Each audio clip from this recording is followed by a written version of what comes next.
Welcome to Blurry Vision Book Review. I'm Teresa. I'm Miranda. And this is a series? One part of it is a series. This is where we read books. Yep. And then we give you our opinions about the books, what we loved about the books, what we didn't love about the books, what we thought was funny about the books, spice level of the book, Favorite quotes, anything memorable. and all of that. And we do that while drinking. And we base our drink off of the book. So today we're going to talk to you about a book that is written by Claire Kingsley, and it's called Faking Mrs. Right. And we chose martinis Yes. as the drink because the book is a series called the Martini. Dirty Martini Running Club. Yeah.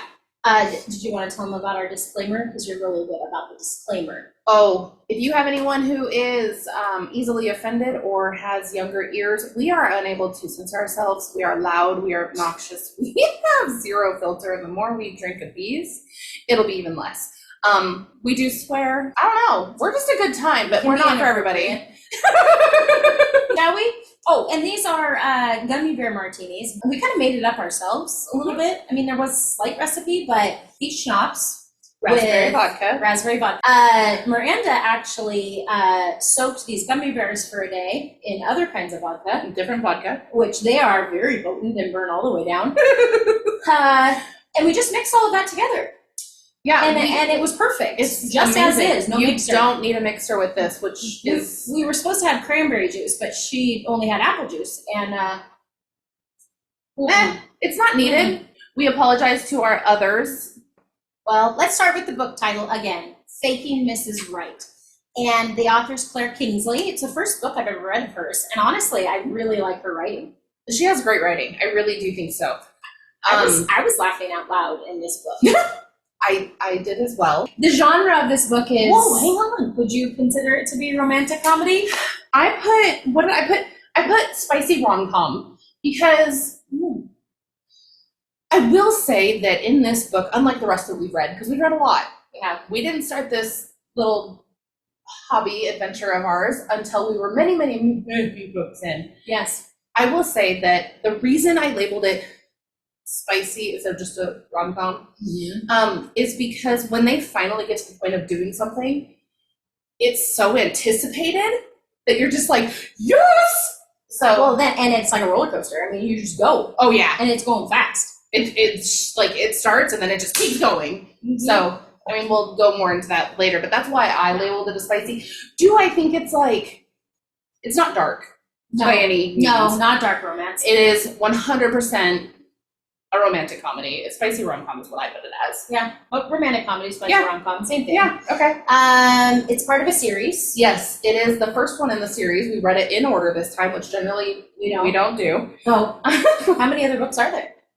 I don't know, because I was thinking about this. There's two other friends. Mm-hmm. So in their Dirty Martini Running Club, there's a total of 3 girls. Oh, yes, I have their names. Do you? Yeah, Nora, Hazel, and Everly. And Everly is the main character of this book. Yes, Everly and Shepard is the main guy. Mm-hmm. I do like the fact that in their group they have this, they have the week figured out for them. Mm-hmm. They have Martini Mondays. Yep. Taco Tuesdays. Yeah, I wrote this down. Wine Wednesday. Thirsty Thursday, and Fast Food Friday. And I was like, I'm not gonna lie. I feel like they created a menu for me for the whole week. Martini Monday. All things. Yeah. And then under Fast Food Fridays it says don't judge. I read don't judge. Yeah. And I think the very beginning, the dedication, the one-liner, to the girls in my circle of trust. And I love that. Yes. Because we have that. We do. Yeah. So our last Blurry Vision that we did had all 4 of us. Yeah. But we didn't post it because it was hours and hours of video of just best friends talking and like minimal of the book, which meant drinking that editing too much. Oh, we drank so much. Mm-hmm. And editing was a nightmare that I was like, you know what, I'm not a professional and we're not doing this anymore. So we didn't. That was just for us. Yep. That's just a 4-4 moment later. Yep. Okay.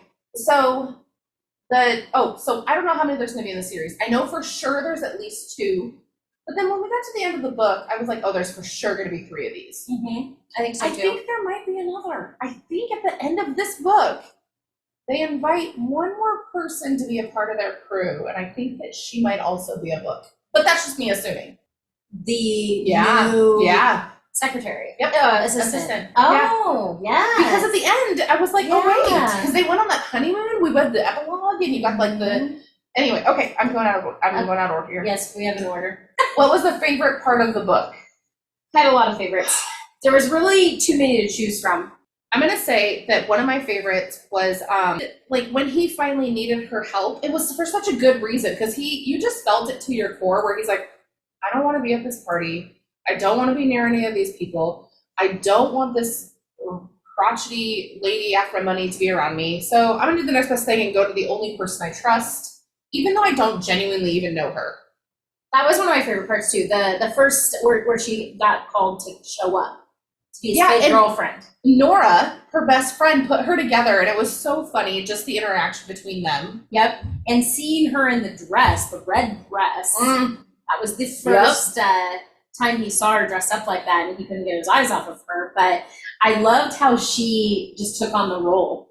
Mm-hmm. Because she soon realized right away why she was called here. Yep. Yeah, because as his assistant, she like made dinners appointments for him so that he could break up with these women who only were after him for his money. Yep. Or set up trips for these women. So his breakup trips? Yes, the breakup trips, so that he could send these girls off and they could go have a wonderful trip. All expense paid on him, but get over him because he's done with them. Yeah. Which is what he did with Svetlana, who was the first one that, well, I mean, really the first the reason that they've even had all of this happen. Yeah. Yeah. But let's see. This was one book, I will say, you fell in love with the characters. Because there was so much that even though he was crabby and grumpy and nobody knew him, he was hiding so much. But then his dad was so amazing. There was one time that Bacon came over to the house, and she was further into the book. He might have been done with it. And I was like, I can't read anymore. And she's like, why can't you read anymore? I was like, I can't read anymore. I don't want him to get hurt. Does he get hurt? Tell me if he gets hurt. Does something happen to Dad? Nothing can happen to Dad.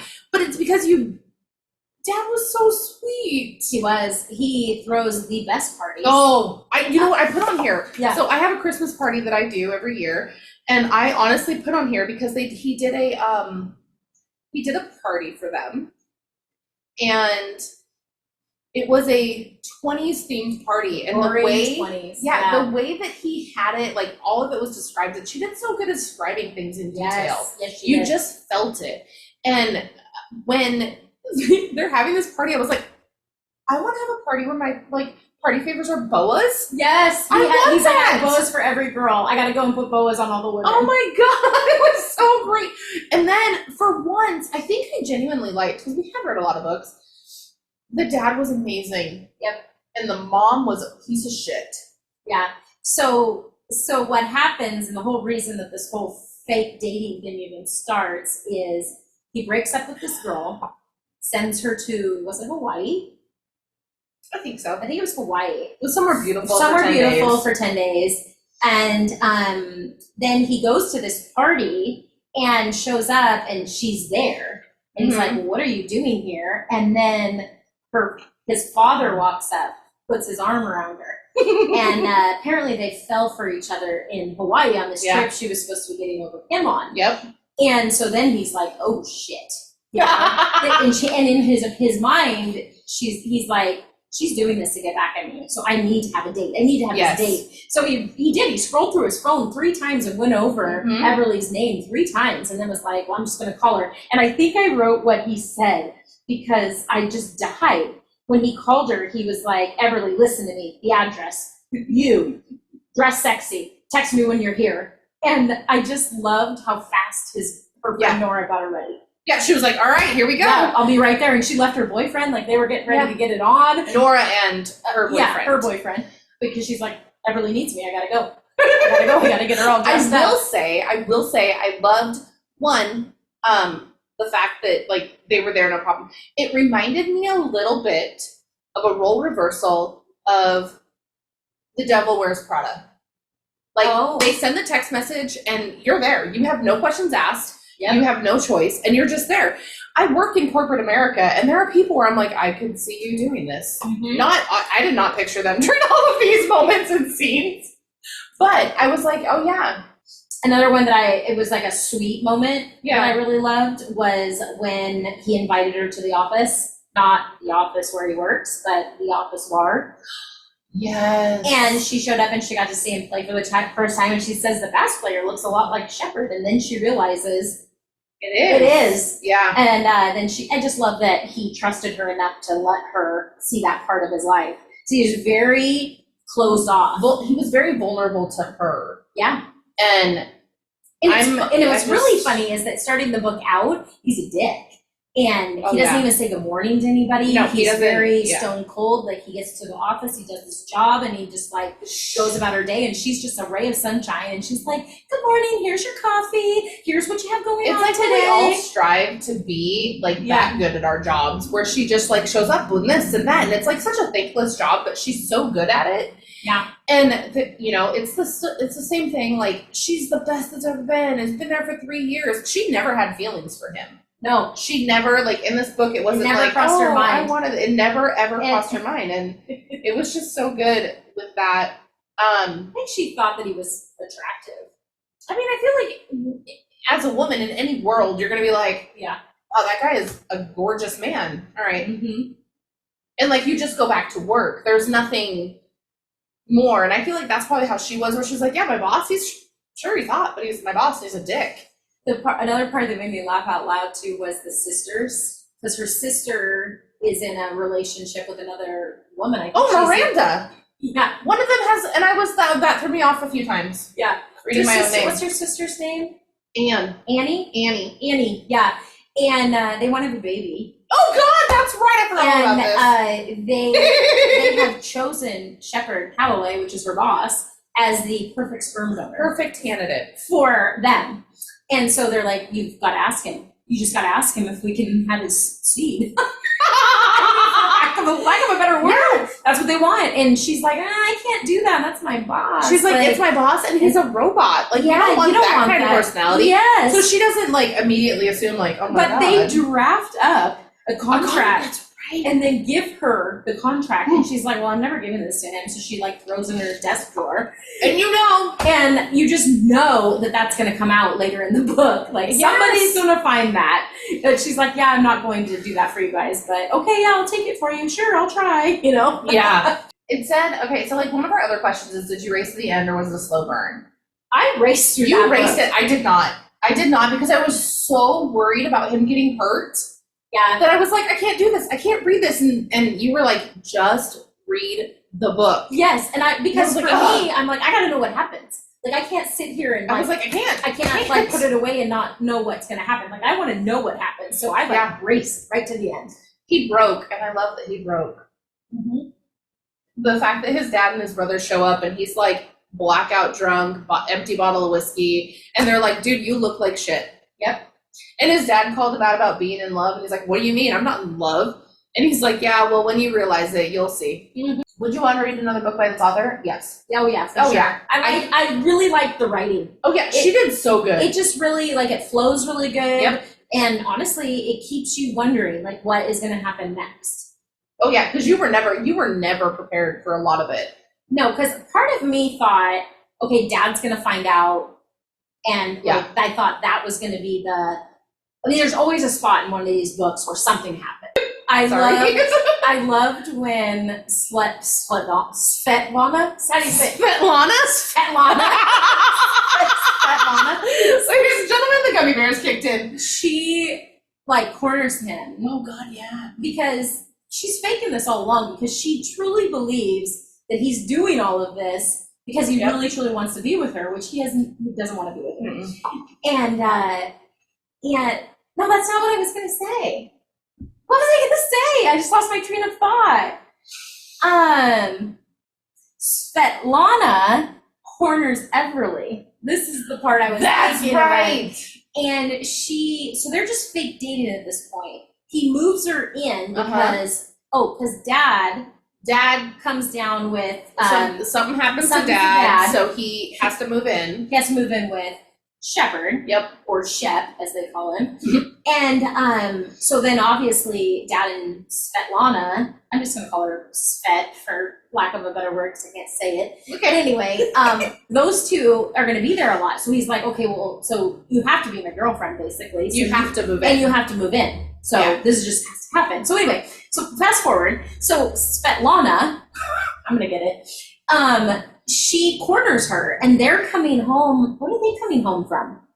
The men. Anyway, they overhear, and she's like, you're never gonna not tag him down, but you're never gonna get him. Like, Tie him down. you're never gonna tie him down. Like, tag him down. Tag, you're right, bitch. No, you're never gonna tie him down. He doesn't even like you. He does not into you. Just the same story you would get You're from gonna anyone. be hurt in the end, blah, Yeah. blah, blah, blah, blah. And she goes, really? Then why do you propose? And then they all heard it, and then of course Shepherd's like, what the fuck? Like, now we're engaged? Like, what the hell? Like, it just keeps escalating. And of course, he's like, okay, well, we need to leave now because we're gonna go. And she's like, no, I have plans. Remember when he takes her to the ring place to pick out her ring? Yeah. And I think the sweetest thing about that is she's picking a ring, a fake ring, right? And she chooses this beautiful ring, and it's the first one she chooses, and she's like, oh yeah, this is gorgeous, this is exactly what I would want. And the lady's like, well, perfect, so I guess we've made our choice. And she's like, well, no, I can't have that one, not my fake wedding. I need that one for my real wedding. And so then he chooses this like god-awful rock. The thing that Svetlana would like. Yeah, the thing that's something Yeah. flashy, huge. But he buys both. He does. It's so, oh god. There's just That so many comes out way later. hidden things throughout that you're just like, oh Yeah. I just love it. Mhm. Okay. Did reading this book impact your mood? Yes. Mm-hmm. Yes, because it was amazing. Yeah. But I was also so anxious about making sure that Dad didn't get hurt or that Shepherd didn't get hurt that I was like, I don't want to read it. But I love it, but I don't want to read it. But I love it. I screenshotted so much of this shit. She says, I will admit, there are a multitude of ways to keep yourself satisfied, but let's be honest, nothing beats the almighty cock. Yes. So, and then this was the conversation about the boss and asking him to be a sperm donor. And this is what they said. And I don't know why, but I just really like this.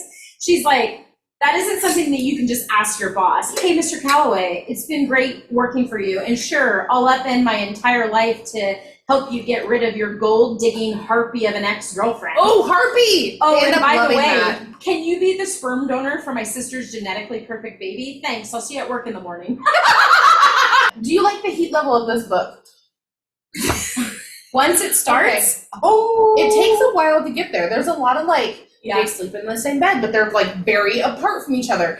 They shower in the same shower, and she showers in a strawberry shampoo that he cannot get enough of the scent. my That god. he has to do it. Yeah, why'd you whisper that? Like I don't know. No, but again, I don't know what it is with romance authors. I love it. But they are not afraid to write a scene where you're like, you're gonna get caught. You're You're gonna so get caught. So he goes in there. Yeah, he Pleasures enjoys him- himself. He enjoys himself to the fullest. Oh yeah. Smells of her shampoo, and How then does she not- she comes home, and then I know in his mind he's like, oh god, she's gonna smell me. Yeah. But I think he could get away with it, like being like, oh, I ran out of shampoo, I had to use yours. Well, yeah, because they're not close enough to be like, no, that's your dick that smells, not your hair. But I wrote that down too. I was like, he loved her shampoo and I thought he was gonna get caught. Like he went to the gym, came home. I really did. I said, are we to the couple's connection believable? That's literally the next question. Okay, here's what I wrote. Okay. Yes, I loved this couple. Okay. Everly being the bubbly, always smiling girl, and Shepherd being the closed-off butthole. Nice. That's Ooh. fun. Oh, and this book was based in Seattle, in Queen Anne. Yeah. So there was a lot of references to Capitol Hill and Queen Anne and just things like that. So, but this is really in right now. woo! Say the heat level of this book. I said an 8. I still, damn. It just doesn't. And it stop. wasn't like they walked into the apartment, had a wonderful time, and the next morning they did that. No, it was descriptive, but not like very descriptive, but not like a raunchy. No, it was. I wouldn't give it an 8. I don't think I would give it that high because it was still. I mean, I don't know. It was good. Not an 8. Okay. Well, I mean, maybe. You know what? What was your level? I will say it probably was a 7. Okay. Oh. No. I was gonna go down one more to 6, but then I was like, well, it's not a dark romance. No. And then, so in my mind, dark romances get a lot more intense because there's so much more like aggression that. Oh yeah. This isn't that. This is more. Damn. Yeah, that's a perfect way to look at it. Damn. Yeah. What's next? Okay. If it's part of a series, this book compel you to read the next one. Yes. Oh God, yeah. I agree. Oh, but then especially if it has to do with Nora. Or no, Hazel. Hazel's the next one. Hazel, I'm sorry. Like, she's the nerdy, like. It is gonna take some time to get. Maybe she's that girl though that on the behind closed doors she's a little bit different. Like maybe she's a freaky. Well, nerd. remember I started reading the wrong book. Oh yeah, you did. Remember? Oh, and it is Hazel. It is Hazel because the second one has Hazel. So the second one I was reading and it was like Hazel is a. I told her. College. I literally started the book and I was like, "Oh my gosh, I love this book. You got to start it. It's Everly and Shepherd, and oh my goodness, just please start this book." And so she started the book, and then she's like, the names aren't the same as what you told me. I'm like, "Well, are you reading thinking this is right? Because that's the book we're supposed to be reading." And no, I was reading not. the next one with Hazel. Yeah, but it's more of an enemies thing. Like, it's not like a grumpy bot. It's not Grumpy and Sunshine. This is more like enemies to lovers. I'm assuming that's probably what it is. But they're enemies. They are competing in the same workforce, as far as I can tell. But no, I am excited to read it. I think it's going to be fantastic, especially the way that Claire Kingsley writes. So maybe. So next month, prepare. We're going to do 2 in one day of these. Not this book, but of our 2 books. 2 books. Yeah. But maybe the sequel to this should be the second book. Oh, quick read. We can get that done. Because then we have one fall one, and then we have this one. Yeah. And then. But I also, Tessa Bailey's new Deck the Halls, or Dick the, not Dick the Halls. Wrecking the Halls. Wreck the Halls. Yeah. Did you happen to hear her little TikTok recently? Which one? The one recently where she was like saying how, oh gosh, what was it? She was like, think of this scenario. And she's like, this would be the boudoir. The boudoir one, yes. Oh! I'm like, please write it. Oh my God. Anybody in the romance book department, please write that book. Tessa Bailey, you had an amazing idea. Yes. Oh my God, yes. Okay. But anyway, so I think that because we have to do November and we have December. And honestly, if we can figure out how to do 2 in one day in October, I think we try doing 2 in one day. You have Fridays off. I just have to take a vacation day, and my kids are at school. We're fine. That's a lot of gummies. Okay.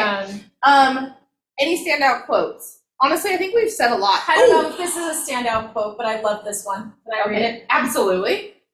Everly, you have the biggest heart of anyone I've ever known, and I'm about to ask you to give it to me forever. All I have to give you in return is mine, which, to be perfectly honest, isn't enough. But I love you with every bit of it, with every piece of my soul. Will you marry me? No! He's so sweet. Love him. When he finally comes out of his shell.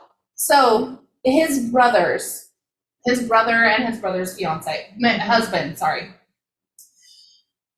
For one, after you read this book on Kindle, they send you like the link to read the extra. And it's like the happy ever after everybody wants to read. Yep. So I loved that she did this because you were like, you know, it's like, oh, they got married and they lived happily ever after.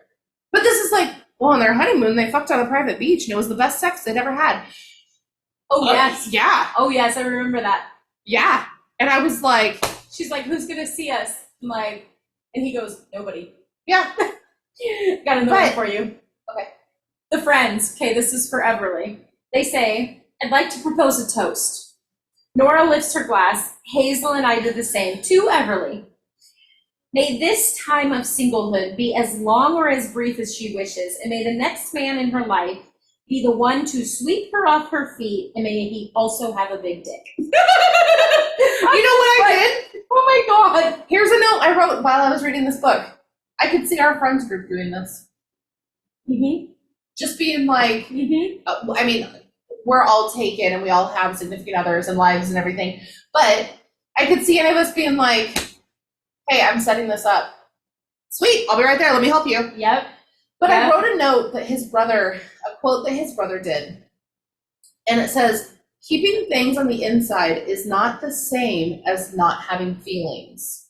I think that was a perfect way to describe Shepard. Mm-hmm. Because he keeps everything on the inside and everybody's like, oh, he doesn't have feelings. He's stone cold. He's ice. He's this. But he has all of these feelings. He just doesn't share them. Yeah. And I wrote that down because I was like, oh, I love this, because I think in our real lives, people are like, well, I'm a heartless bitch. No, I feel it all, but I just keep it inside because it's not necessary for you to know how I feel. Yep. And I was like, okay, keeping things on the inside isn't the same as not having feelings. You're right. We have a thing that's like how many shots to recommend or discuss with the following groups. So basically, how drunk would you have to be to bring this book up in front of somebody? Mm-hmm. My coworkers that I love, that I talk to all the time, that are female, stone cold sober. Yeah. It's a good book. The writing is phenomenal. The sex scenes, great. Nothing that I would be like, ooh. My mom would. Your mom doesn't count. We can't use your mom as an example. It's just, I can talk to her about it though. Friends, easy, sober, stone cold sober. Yeah. Because, well, I guess we have to look outside our core four on that one. Well, yeah, because the friend with the podcast across the state, she would definitely think this one was way. This one's worse than Vacation Wars. We said Vacation Wars was like a 1 or 2, and she we're said both 10, like 7. 10. Yeah. How many cocktails? 1 for won't read again. 2 for won't read again, but glad I read it. 3, I liked it. 4, recommend, would read again. And 5, I would tell everyone. I don't like that reading. I don't like that rating now that I'm thinking about it. But 5, I would tell everyone. But I don't like that number 4 is would recommend / read again. The amount of something that it would take for me to reread a book, because my Kindle is full of books I have to read, there's slim to no chance I'm ever going to be like, I'm going to go back and read that book. I just don't see it happen. I read this book twice. Oh, fuck. Because I read it so fast because I wanted to know what happened. And then we were a month out. And so then I read it a second time to get all of my like quotes and things that I thought were great, whatever. And I guess I read a quarter, like 3/4 of it. There are so many books out there that it's hard so many good to ones. come back around and read it a second time. But I mean, I would read this one again. Yes. Another time. But definitely another one of this author. Because I loved the way she wrote. I 100% want to read another one from this author. She was amazing. Through it. I think we did. And we did. Like, wow, super fast. 30 But minutes. anyway, stay tuned because next month we're going to do 2. We're going to do 2. One of them is... okay, Pumpkin Spice Cafe. It's the Season to Fall in Love by Lori Gilmore. And it's a series, of course. But this is how that chapter starts out. First sentence, okay? Jeannie Ellis had never killed a man before, but tonight might be the night. Oh, Desperate okay. times and all. She clutched the baseball bat tighter in her fist as she crept down the rickety back stairs. I'm so excited to read it. So then we have to figure out the second book, but we'll figure it out. Don't Yeah. you worry. Well, We'll come across a good one, and then we'll be here for your enjoyment. and ours. And ours. Yes. Hey, Hey, cheers. cheers. Yeah, cheers. I think we have you end it every time.